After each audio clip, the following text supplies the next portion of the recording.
Public key infrastructure. Let's say you're doing consulting for a small to medium-sized business called Kiro Consulting.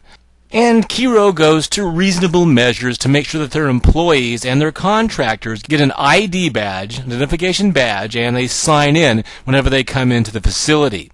The badge is pretty difficult to forge, and you've got measures in place to protect the integrity of the badge and the way the badge is issued. And so because of these measures, everybody at Kiro accepts that this badge is authoritative as to the identity of the individual wearing it. Now, let's say this method didn't exist, and these 10 individuals, we'll say, needed to validate one another. You'd need to perform 90 validations before everyone would have validated everybody else. If you add a single individual to that group of 10, you need an additional 20 validations, because each of the original 10 individuals would need to authenticate the new individual, and the new hire would have to authenticate the original 10. This is not a scalable methodology. Introducing public key infrastructure. In this third and final nugget of the cryptography domain, we're going to cover public key infrastructure, or PKI, which actually could be its own entire nugget series because of the depth and complexity of this framework. However, in this single nugget, we're going to look at 5 key knowledge areas. We're going to talk first off about key management. Then, we're going to define what a digital signature is and their role in a public key infrastructure. We're going to revisit the concept of asymmetric encryption and look at RSA, the main type of encryption used in a PKI implementation. We'll talk about the Diffie-Hellman key exchange and its role in PKI. And then finally, we'll wrap it up looking at PKI principles, standards, and roles.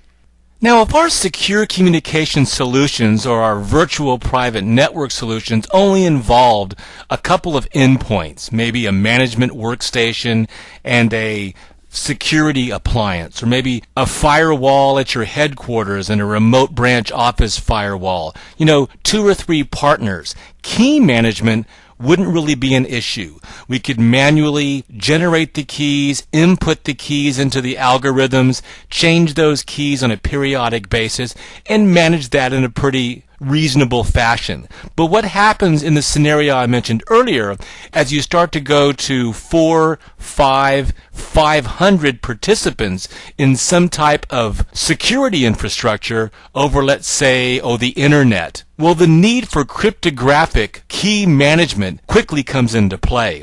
And we're going to talk about this first off the bat here in PKI, because one of the main advantages of a public key infrastructure, and it's the middle word in PKI, is the ability to have key management solutions. So we want to talk about that first off before we even get into the details of what PKI is. It's very hard to find in any modern cryptographic system a dependency upon manual key management. Key generation, for example, or the ability to generate alphanumeric characters, passwords if you want to call them that, is typically automated. It's not left up to the end user to decide on a string of alphanumeric characters. So we're going to rely upon good random number generators to ensure that all of our keys are typically generated so that the attacker can't predict which keys are more likely to be used. And since almost all cryptographic algorithms have some weak keys that shouldn't be used, with key verification procedures, of course combining generation and verification, we can generate these keys if that occurs. Another important aspect of key management is key storage. We want to store these keys on a system that has availability. In other words, if we need to get access to these keys, they need to be available at all times. We also want to have some fault tolerance built in. And of course, it needs to be on a secure system itself. You can have the most secure keys in the world, but if they're stored on an insecure server, then you're just simply opening yourself up for more trouble. On a modern multi-user operating system that's using cryptography, these keys could be stored in memory, but that's a problem when the memory gets swapped to disk, because you might have a Trojan horse program on that PC or server that could actually have access to the private keys of the user. Remember, we're typically dealing with a public key, private key combination. It's one thing that the public key gets distributed over the untrusted internet, but those private keys need to be kept that way, private. A key management process should also offer secure key exchange mechanisms, okay? A secure channel to exchange these keys between two or more peers. You want to allow a secure way to agree upon the way that the keying material is going to be distributed, typically over an untrusted medium. We're typically dealing with the internet here, so you have to have a secure way to generate and exchange those keys over this untrusted internet. And finally, you want to have the ability to revocate keys or revoke a key if it's outdated, or if it's been rendered invalid, or if the certificate that it's based on has extended past its time to live. Key revocation will notify all interested parties that a certain key has been compromised, for example, and should no longer be used. And then key destruction or disposition is going to erase old keys from storage and from memory in such a way that malicious hackers can't get to them. Now, since we're talking about keys, we want to understand that key length is a huge issue. With modern algorithms, the strength of protection depends almost entirely on the length of the key. As long as your algorithm is trusted, like triple DES or AES, which simply means these can only be broken with a brute force attack, and is theoretically impossible. Also, the strength of key protection depends upon the fact that the key is generated and maintained securely. It goes back to these other factors that I mentioned here. The choice of the key length, okay, how long the key is, 56 bits or 128 bits or 256 bits, depends upon the sensitivity of the data it's protecting and the desired period of confidentiality. So we're not going to choose a really long key to protect data that isn't really secret. Also, we want to look at the performance requirements of a system. The longer keys that you use, the bigger hit to performance for that router or that server or that firewall. Our goal here is to get adequate protection of data while weighing all the factors. Well, we've determined that our crypto system has to be scalable. We know that once we get beyond a few parties, it becomes unmanageable. We determined that the keys have to be managed. There's several factors that go into key management. We have to choose the right key length and the right protocol, both symmetric and asymmetric. But when we're dealing with untrusted networks, how do we really know that the parties that we're talking to are who they say they are? And how do we guarantee integrity between those parties? Remember, with a PKI, we're talking about dozens, possibly thousands of people sharing information over an unsecure network. Has the data changed in transit? We know that we can use hashing mechanisms and HMAC to append to secret keys to give us some integrity. And we can get some guarantee of authenticity, but how do we guarantee authenticity of a transaction or a document when there's a third party involved? Remember, it may not just be two known entities. This is where digital signatures come in. They can provide a unique proof of data source, which can only be generated by a single party, like a contract in e-commerce environments. Digital signatures can also authenticate parties. It can authenticate users by using the private key of that user and a signature that that private key generates. We can also use digital signatures to prove the authenticity and integrity of PKI certificates. We're going to see later that a public key infrastructure relies on certificates. All a certificate is basically just digital information. But the digital information is reliable because we're depending upon a certificate authority, a CA. Also, digital SIGs give us a secure timestamp, which is often very important in transactions, relying upon a central trusted time source. For example, suppose you send a transaction through an email to your stockbroker, and the transaction turns out badly, okay? It was poorly timed.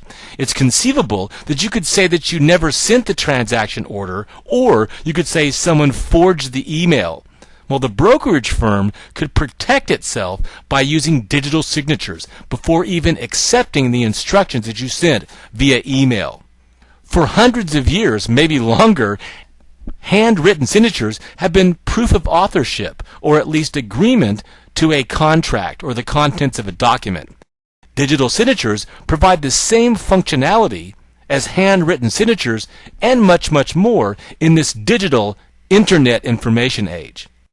It provides three basic security services, okay?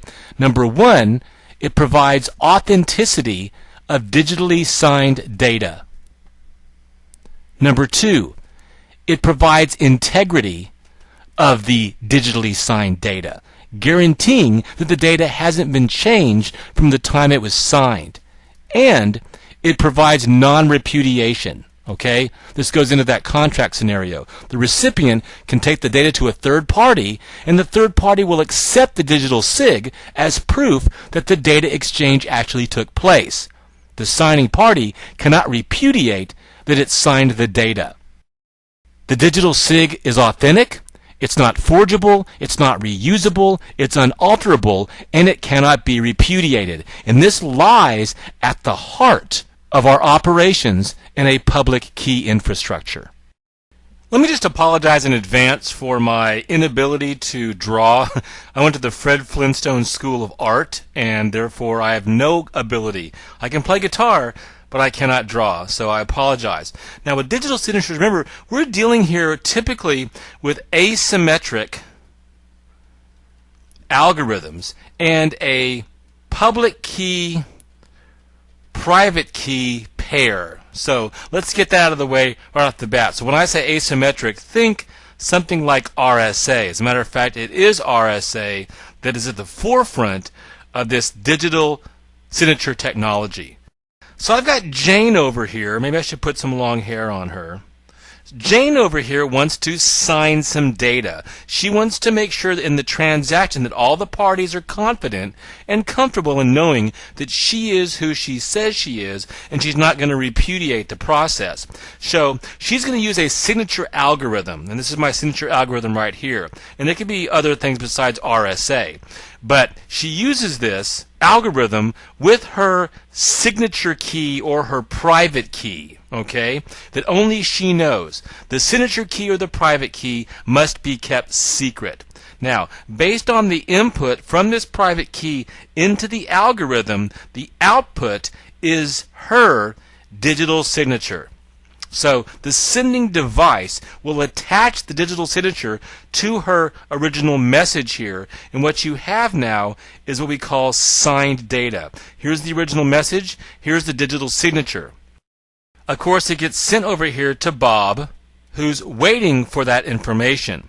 Now, the receiving device is going to verify the signature with the verification key, which is usually a public key. As a matter of fact, it's her public key. Now, they're relying upon some certificate authority, okay? Some accepted authority out there. It could be Microsoft, it could be VeriSign, it could be Cisco, it could be Thought, it could be one of many others. They're agreeing on a certificate authority to issue these certificates and signature generating abilities to one another. So Bob's using Jane's public key. The receiving device is going to input the message, the digital signature, and the public key or verification key into the signature algorithm, and it'll check the validity of the digital signature.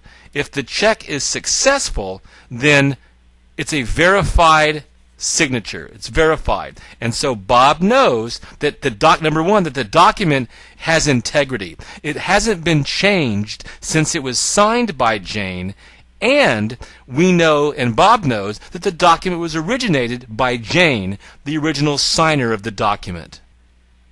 Now, as you're probably well aware, digital signatures aren't just used to authenticate and create integrity for an email message or a text message or data, they can be used to authenticate code, software code. They can be used to authenticate device drivers, as a matter of fact. So digitally signing code is a huge growth area because it provides several assurances about the code, that it hasn't been modified since it left the software publisher. In this example, Macromedia Flash Player, which has been authenticated by VeriSign, commercial software publishers' certificate authority. It's authentic. It's actually sourced by the publisher, and the publisher undeniably published this code, so it's non-repudiation. This is extremely important, especially with so much malware out there, and forged code, forged software, and forged device drivers.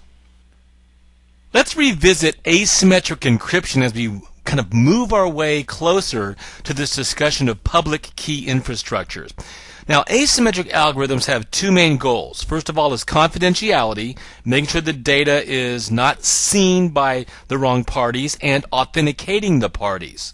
So to do this, they're built on extremely mathematically complex formulas, way more complex than symmetric algorithms. They also use much larger key size, so the computation is going to take more time for asymmetric algorithms. Now, despite this, they're used as key exchange protocols often for symmetric algorithms that have no built-in key exchange technology. So for example, I might want to exchange over the internet private shared keys, but I need a secure way to do that. Well, guess what? We can use an asymmetric encryption to encrypt and protect the channel that those shared keys are exchanged on. Pretty cool.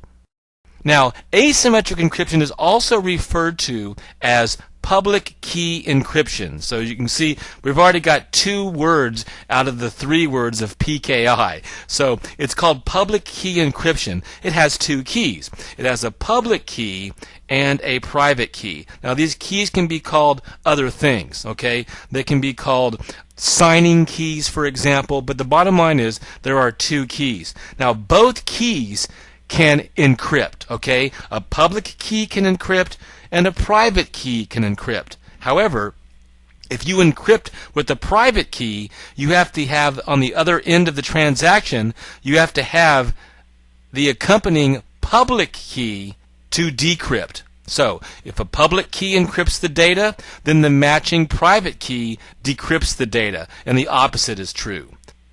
Some examples of public key encryption algorithms are the very popular RSA, which is used quite often in a public key infrastructure, DSA, which is used by the government quite a bit, Diffie-Hellman, which is a mechanism primarily for exchanging symmetric keys or shared secret keys in a secure fashion over an untrusted internet, El-Gamal, and ECC, elliptic curve cryptography, which is used quite often on handheld devices and PDA devices. The bit sizes for asymmetric much bigger. Okay, remember DES is only a 56-bit key. All right, so we're 512 to 4096, and as a matter of fact, it has to be 1024 bits or more to be considered trusted as a true trusted public key solution. All these different protocols here I mentioned, they have different ways of functioning within their algorithm. But one thing they all share in common is that the mathematics behind all these protocols is extremely complex. So again, for confidentiality, if the private key encrypts, the public key decrypts. For authentication, if the public key encrypts, the private key decrypts. Typically, the authentication objective of a public key infrastructure happens when the encryption process begins with the private key. The private key is used to encrypt the data. The public key is used to decrypt the data. And because only one host has the private key, only that host can encrypt the message. Therefore, it provides authentication of the sender. There's typically no attempt made to provides security of the public key. So any number of hosts can decrypt the message. That's why the public key is readily shared over the internet. And this is what happens with your browser when it does an HTTPS session, because obviously your browser is going to be talking to all different types of parties, online banks, online brokerage firms, the list goes on and on. Now, RSA, as I've mentioned here, we're going to focus on this for a second. RSA is probably the most common asymmetric or public key algorithm. RSA stands for Rivest, Shamir, and Adelman. They invented this back in 1977, and it's a patented public key algorithm. It's now in the public domain because the patent expired in 2000. It's by far the easiest to understand and the easiest to implement, and it's very flexible because it has variable key links that allow you to trade off speed for security if necessary. In other words, you can use anywhere from 512 to 2048 bits, depending upon your security environment. RSA security is based on the difficulty of factoring extremely large numbers. Several protocols basically are built on that kind of concept. RSA keys are typically used for the long haul. They're changed on a regular basis, and they can be renewed after months or even years. It is RSA digital signatures that are really at the core or behind our public key infrastructure. Now, we already understand why we use public key encryption. Obviously, it's a scalable solution to authenticate different parties over the internet. We use it for non-repudiation. We can get integrity and confidentiality of the secure channel. But remember, we still use symmetric encryption. We'll use symmetric encryption to encrypt large chunks of data or email messages. And then we can use a public key infrastructure to securely transmit those messages over the public untrusted internet. So we still need symmetric encryption. Well, here's the deal. With symmetric encryption, we know that there's a shared secret key between both parties. Well, how do we exchange those shared secret keys? Yeah, we could go ahead and send the shared keys over by a hand-delivered courier or through FedEx or UPS, but that's not a very scalable solution. What if we want to have a way to exchange shared secret keys over the internet and do it very effectively and very efficiently? Well, that's where Diffie-Hellman comes in. And Diffie-Hellman algorithm is at the foundation of most modern key exchange methodologies. The IKE protocol, IKE, in IPsec, Virtual Private Networks, uses Diffie-Hellman algorithms extensively to give us a reliable and trusted methodology for exchanging keys over untrusted channels. The Diffie-Hellman algorithm allows us to generate keying material. It provides key management and keying material for other symmetric algorithms like triple DES and AES. So Diffie-Hellman provides secure key exchange over untrusted channels or unsecure channels, for example, like the global internet. Once these keys are exchanged, that material can be used to generate other keys that can be used subsequently for, let's say, an IPsec implementation.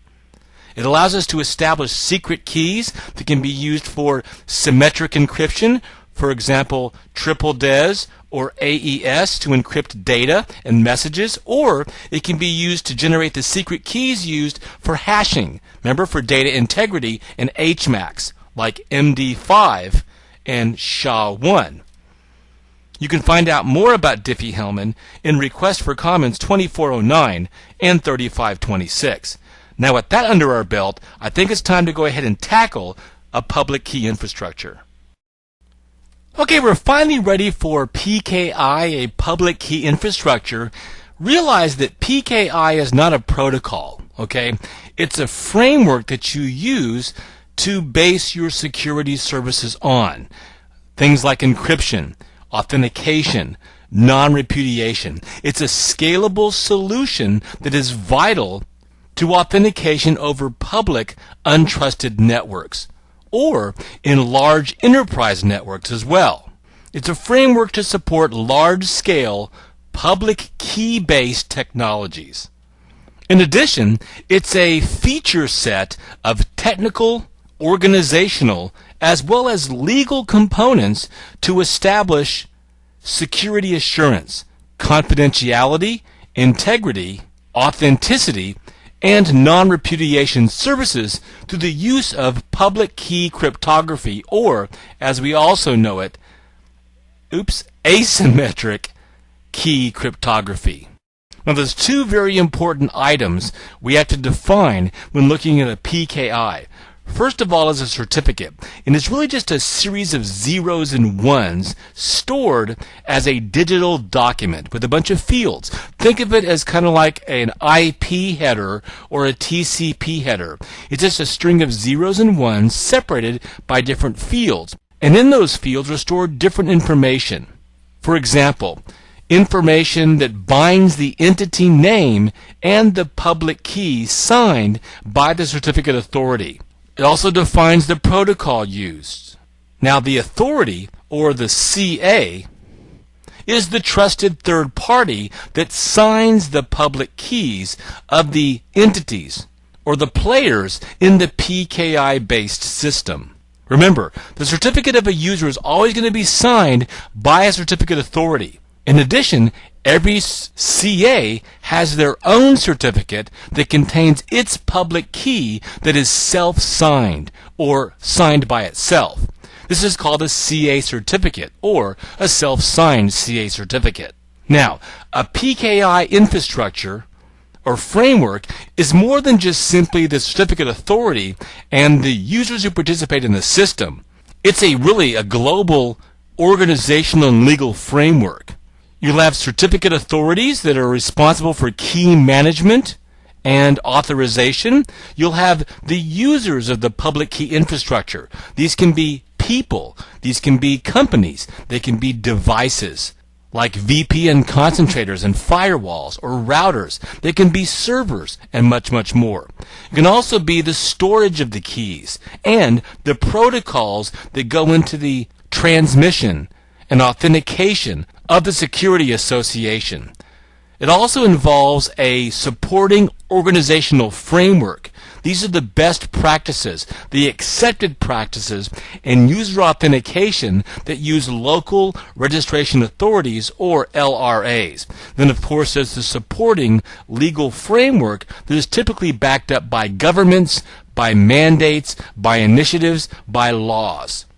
Now, a lot of vendors offer CA services, and this is something that they charge for, okay? It can be a managed service that they do on behalf of your company, or they can offer it as an end-user product. These are companies like VeriSign, Entrust Technologies, RSA, which is a key player, CyberTrust, Microsoft, and Novell. Now, PKIs also form different types of topologies of trust or trust relationships. Let's take a look at those because it depends upon the size of your environment and your budget and your scenario as to what type of PKI topology you're going to use. Now, over here on the left, we have the simple single certificate authority model. This is known as the root CA. And it's the one that issues all the certificates to all of the end users. Let's say Bob and Jane. Okay? Again, these users can be systems, they can be routers, they can be people. I'm using generically users. Now, this is a simple setup, but there's some downsides, okay? This is not a scalable topology to a large enterprise environment. Also, it needs to have a strict centralized administration here at the root CA.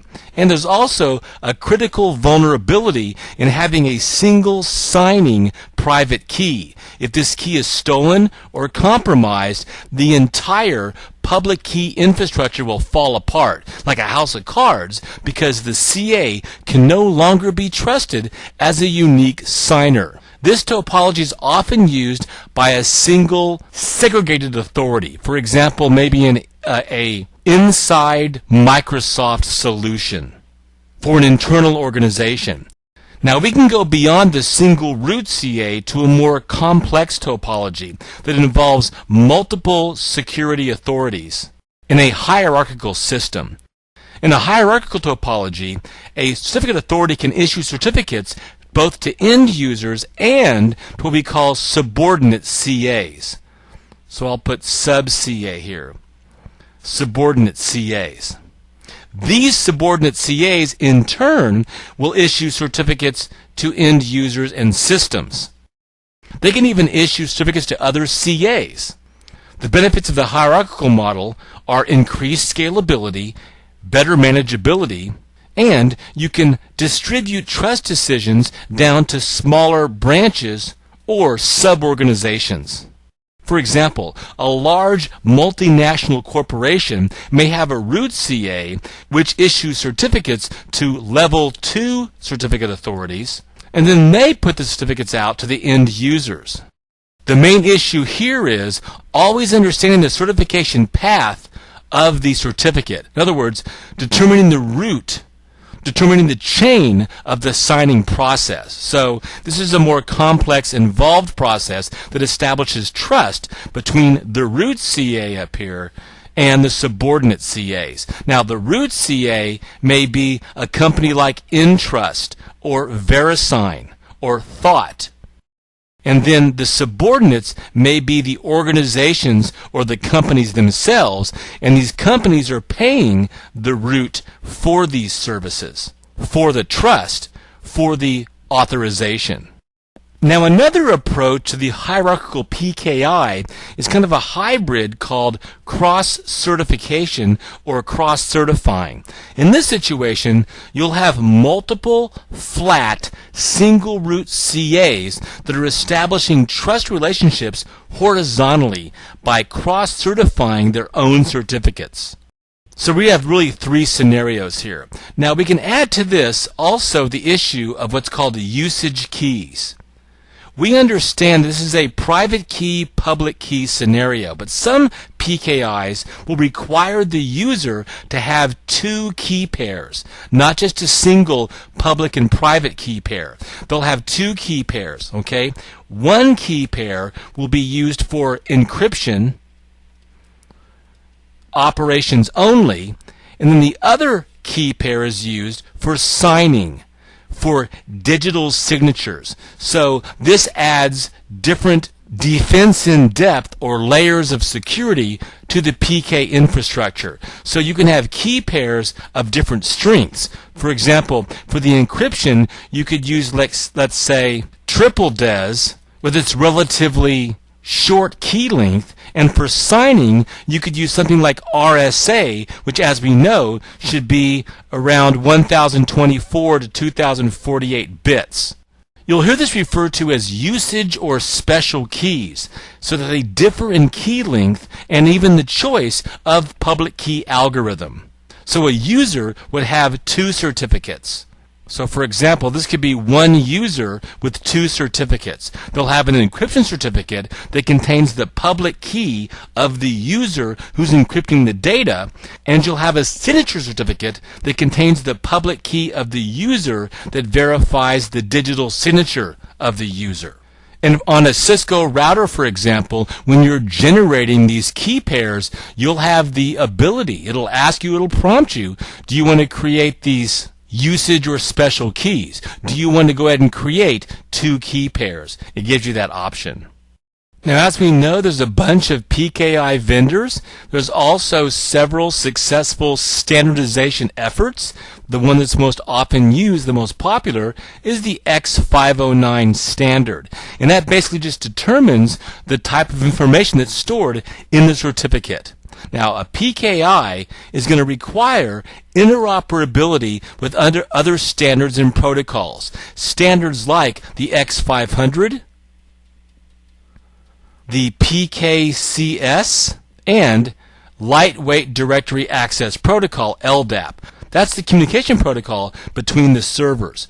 Now, who's responsible for the PKI standards? It's the IETF organization, or IETF.org. You can check out their website.